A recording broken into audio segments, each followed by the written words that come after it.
ഇത് ഈ നമ്മൾ മൊബൈൽ ഫോണൊക്കെ കണ്ടുപിടിച്ചില്ലായിരുന്നുണ്ടെങ്കിൽ ഇത്രയും വലിയ ഫോൺ ഇതാ ഇതുപോലെ ചുമന്ന് കിടന്ന് നമുക്ക് ഇതുപോലെയൊക്കെ ഡയൽ ചെയ്യേണ്ടി വരുമായിരുന്നു. ഈ ഫോൺ നോക്കിയാൽ നല്ല രസമല്ലേ. ഇതൊരു ആൻറ്റീക്ക് പീസാണ് കേട്ടോ. നമുക്ക് ഈ പീസല്ല വിൽപ്പനയ്ക്കുള്ളത്, നമ്മുടെ ഈ കാണുന്ന പ്രോപ്പർട്ടിയാണ് വിൽപ്പനയ്ക്കുള്ളത്.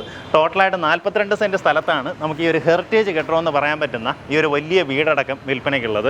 ഇതുപോകെ നമുക്കിത് ആ സൈഡിൽ നിലവിൽ നമ്മുടെ BSNLൻ്റെ എക്സ്ചേഞ്ചായിട്ട് പ്രവർത്തിച്ചുകൊണ്ടിരിക്കുന്ന ഒരു കെട്ടിടമാണ്. അത് 2600 സ്ക്വയർ ഫീറ്റ് ഉണ്ട്. അതിൻ്റെ പിൻവശത്തുള്ള നമുക്കൊരു ടവർ റൂം അതായത് മേളിൽ ബാക്കിലേക്ക് ഒരു ടവർ ഉണ്ടായിരുന്നു. അങ്ങനെ ടോട്ടലായിട്ട് 42 സെൻറ്റ് സ്ഥലത്ത് നമുക്ക് ഈ കാണുന്ന കെട്ടിടങ്ങളടക്കമാണ് വിൽപ്പനയ്ക്കുള്ളത്. പ്രോപ്പർട്ടി ലൊക്കേറ്റ് ചെയ്തിട്ടുള്ളത് തിരുവനന്തപുരം MC റോഡിലെ വാമനപുരം പ്രോപ്പർ ജംഗ്ഷനിലാണ്. ബാക്കി ഡീറ്റെയിൽസ് കാണാം. നമ്മുടെ പ്രോപ്പർട്ടി ലൊക്കേറ്റ് ചെയ്തിട്ടുള്ളത് MC റോഡിലെ വാമനപുരം പ്രോപ്പർ ജംഗ്ഷനിൽ തന്നെയാണ്. ഇതാ കാണുന്ന Vamanapuram village office, panchayat office, അതിൻ്റെയൊക്കെ നേരെ എതിർവശമായിട്ട് കാണുന്ന ഈ ഒരു വെള്ള പെയിൻ്റ് അടിച്ച ആ ഒരു മതിൽ, ഇത് ഫുള്ളാണ് നമ്മുടെ ഫ്രണ്ടേജ് കേട്ടോ. അതായത് പ്രോപ്പർ ജംഗ്ഷനിലായിട്ട് പ്രൈം ലൊക്കേഷനിൽ തന്നെ നമുക്കൊരു പ്രോപ്പർട്ടി ആയിട്ട് വാങ്ങിയെടുക്കാം. നമുക്കിതിൽ അപ്പുറത്തെ സൈഡിലേക്ക് ഞാൻ പറഞ്ഞില്ല ഒരു 2600 സ്ക്വയർ ഫീറ്റിൻ്റെ ഒരു കെട്ടിടം അടക്കം ഇരിക്കുന്ന ആ ഒരു ഓഫീസ് കെട്ടിടം നമുക്കൊരു 12 സെൻറ്റ് സ്ഥലത്താണ് സ്ഥിതി ചെയ്യുന്നത്.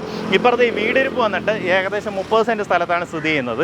വീടിരിപ്പും ഇതിൻ്റെ പിൻവശത്തേക്ക് ഇങ്ങനെ വൈഡായിട്ട് കാണുന്ന ടോട്ടൽ 30 സെൻറ്റ് സ്ഥലം അങ്ങനെയുണ്ട്. അപ്പോൾ ഇത് 2 യൂണിറ്റ് ആയിട്ട് വേണമെങ്കിൽ നിങ്ങൾക്ക് അങ്ങനെ വാങ്ങിക്കാം. 12 സെൻറ്റ് സെപ്പറേറ്റ് വാങ്ങിക്കാം, ഇത് 30 സെൻറ്റ് വീടും കൂടെ സെപ്പറേറ്റ് വാങ്ങിക്കാം. ഇനി അതല്ല മൊത്തത്തിൽ 42 സെൻറ്റായിട്ട് വാങ്ങണമെന്നുണ്ടെങ്കിൽ അങ്ങനെ ചെയ്യാനുള്ള ഓപ്ഷൻ ഉണ്ട്. ഞാൻ ഈ വീടിനകത്തേക്കുള്ള ഒരു ഷോർട്ടായിട്ടുള്ളൊരു ദൃശ്യങ്ങൾ കാണിച്ചു തരാം. എങ്ങനെയാണെന്ന് വെച്ച് കഴിഞ്ഞാൽ നിങ്ങൾക്ക് ഇതൊരു റെസ്റ്റോറൻ്റ് ആയിട്ടോ ഒരു ബാർ ഹോട്ടലായിട്ടോ ആ രീതിയിലൊക്കെ കൺവേർട്ട് ചെയ്യുകയാണെന്നുണ്ടെങ്കിൽ ഈ പ്രോപ്പർട്ടി നിങ്ങൾക്ക് പ്രയോജനപ്പെടുത്താൻ സാധിക്കും. കാരണം ആ രീതിയിലൊരു ഹെറിറ്റേജ് കെട്ടിടമാണ്. ഏകദേശം 2300 സ്ക്വയർ ഫീറ്റിനടുത്ത്, 2300 അല്ല അതിന് മേളിലേക്ക് വരുന്നതാണ് കേട്ടോ. ആ രീതിയിൽ ഒരു കെട്ടിടമാണ് ഈ ഒരു പ്രോപ്പർട്ടി. ഇത് ഫുള്ളായിട്ട് ഇങ്ങനെ തട്ടുംപുറവും മേളിലേക്ക് ഓടൊക്കെ പായി ആ രീതിയിലൊരു കെട്ടിടം. നമുക്കിത് ഇങ്ങനെ വലിയൊരു വരാന്ത സ്പേസ്. ഇതിനൊരു ഹോട്ടലായിട്ട് നിങ്ങളൊന്ന് ഇമാജിൻ ചെയ്ത് നോക്കിയാൽ മതി ഇതിനെ എങ്ങനെ വർക്കൗട്ട് ചെയ്യാൻ പറ്റും. നോക്കിയേ, അത്രയും സ്പേസാണ് ഇതിനകത്തുള്ളത്. റൂംസിനകത്തുള്ള സ്പേസ് ആയാലും ഏകദേശം 3-4 ബെഡ്റൂംസ് ഉണ്ട്. ഇതുപോലെ കോമൺ സ്പേസ് തന്നെ നല്ലതുപോലെ ഉണ്ട്. ഇങ്ങനെ ഒരു ലിവിങ് ഏരിയ, ഇവിടെ ആയിട്ടൊരു ഡൈനിങ് റൂം, ഇവിടെ നിന്നൊരു കിച്ചൺ. ഇനി അതെല്ലാം ഒരു പ്രോപ്പർ ജംഗ്ഷനിലായിട്ട് നിങ്ങൾക്കൊരു ഹെറിറ്റേജ് കെട്ടിടം സ്വന്തമാക്കണമെന്നുണ്ടെങ്കിലും ഈ വീട് എടുക്കാവുന്നതാണ്. മേളിൽ ഓടായതുകൊണ്ട് തന്നെ അകത്ത് നല്ല തണുപ്പാണ് കേട്ടോ. ഇതിനെ ഒന്ന് റെനോവേറ്റ് ചെയ്ത് നമ്മുടെ കുറേ കൂടെ ഒരു മോഡേൺ ലുക്കിലേക്കൊക്കെ മാറ്റിയെടുത്തു കഴിഞ്ഞാൽ നല്ല രസമുള്ളൊരു പ്രോപ്പർട്ടിയാക്കി മാറ്റിയെടുക്കാം. ഇതൊരു ബെഡ്റൂം. ഈ ബെഡ്റൂമിന് വന്നിട്ട് ഇങ്ങനെ അറ്റാച്ച്ഡ് ബാത്റൂം പ്രൊവൈഡ് ചെയ്തിട്ടുണ്ട്. ഈ ഭാഗത്തായിട്ട് അടുത്തൊരു ബെഡ്റൂം കാണാം. ഇതിനും അറ്റാച്ച്ഡ് ബാത്റൂമുണ്ട്. അതുപോലെ മുൻവശത്തേക്ക് ഇങ്ങനെ ഒരു റൂമുണ്ട്. ഇതിനൊരു ഓഫീസ് സ്പേസ് ആക്കി വേണമെങ്കിൽ ഉപയോഗപ്പെടുത്താമേ.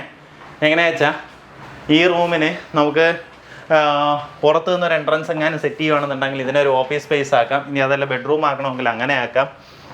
അതുപോലെ തന്നെ ആ സൈഡിലേക്ക് വീണ്ടും ഒരു വലിയ ബെഡ്റൂമുണ്ട്. ഇവിടെ ആയിട്ട് അടുത്തൊരു റൂം കാണാം. ഇതും അറ്റാച്ച്ഡ് ബാത്റൂമോട് കൂടിയിട്ടുള്ള റൂമാണ്. ഇങ്ങനെ ഒത്തിരിയധികം റൂംസ് ഉള്ള വലിയൊരു കെട്ടിടമാണ്. ഇതുപോകെ നമുക്ക് ആ സൈഡിൽ 2600 സ്ക്വയർ ഫീറ്റിലെ ഒരു കെട്ടിടമുണ്ട്. അതിൻ്റെ മുകളിലേക്ക് ഇനി നിങ്ങൾക്ക് ഒരു 2 നിലയും കൂടെ കയറണമെന്നുണ്ടെങ്കിൽ അത് ചെയ്യാൻ സാധിക്കും. അതിൻ്റെ ഫൗണ്ടേഷൻ ആ രീതിയിലാണ് ചെയ്തിട്ടുള്ളത്. അപ്പോൾ അതുപോലെ എന്തെങ്കിലും ഒരു കമേഴ്സ്യൽ സ്ഥാപനം അവിടെ പ്രവർത്തിപ്പിക്കാം. ഇത് നിങ്ങൾക്ക് ഒരു ഹോട്ടൽ ബേസ്ഡ് സെറ്റപ്പ് ഒക്കെ ആയിട്ട് റൺ ചെയ്യാം. ഇനി അതല്ല ഇതിനെ ഫുള്ളായിട്ട് തട്ടിക്കളഞ്ഞ് ഒരു പെട്രോൾ പമ്പ് ചെയ്യണമെങ്കിൽ തന്നെയും അല്ലെങ്കിൽ ഒരു EV ചാർജിങ് സ്റ്റേഷൻ ചെയ്യണമെങ്കിലോ നമുക്ക് ഈ ഒരു പ്രോപ്പർ ജംഗ്ഷനിലായതുകൊണ്ട് തന്നെ ആ രീതിയിലൊക്കെ പ്രയോജനപ്പെടുത്താവുന്നതാണ്. ഒരു കമേഴ്സ്യൽ കെട്ടിടം വേണമെങ്കിലും ചെയ്യാം. എന്തൊരു ആക്ടിവിറ്റിയും ചെയ്യാൻ പറ്റുന്ന 42 സെൻറ്റ് സ്ഥലമുണ്ട്. 2 പ്ലോട്ടാണെങ്കിൽ 12 സെൻറ്റും ആ ഒരു സ്പേസും 30 സെൻറ്റും ഈ ഒരു സ്പേസും ആ രീതിയിൽ നിങ്ങൾക്ക് വാങ്ങിയെടുക്കാം. ഉദ്ദേശിക്കുന്ന വില പെർ സെൻറ്റ് 19.5 ലക്ഷം രൂപയാണ്. പറഞ്ഞിരിക്കുന്ന വിലയിൽ നെഗോസിയേഷൻ സാധ്യതയുണ്ട്.